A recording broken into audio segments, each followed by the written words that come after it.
Recent developments clearly show that the Islamic world is ripe for great and fundamental change. The Quran and the Hadith literature suggest that the approaching period will be a bright one for the world's Muslims, God willing. Dünya Müslümanları için çok aydınlık olacağını müjdelemektedir.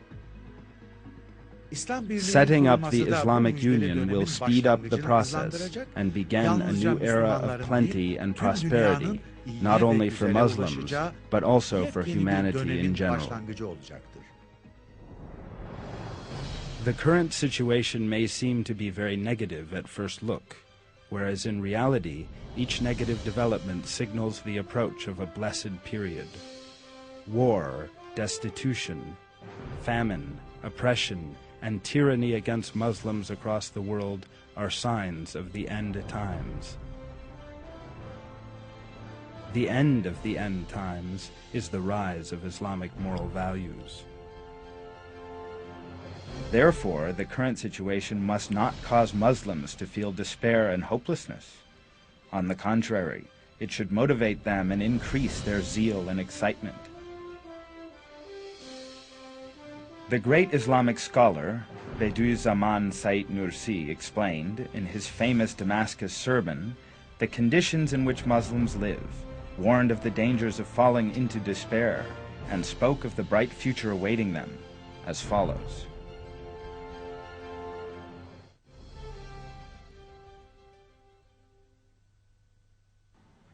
Despair is the most detrimental sickness.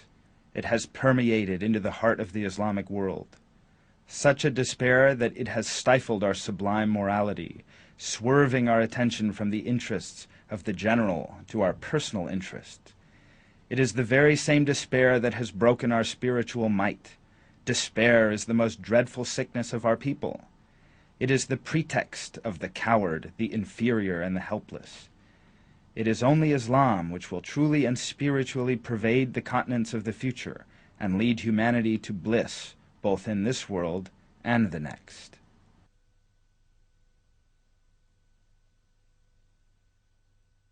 The glad tidings imparted by Bediüzzaman are today very near.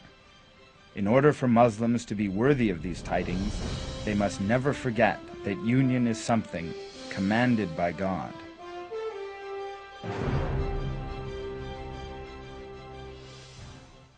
Hold fast to the rope of God altogether, and do not separate.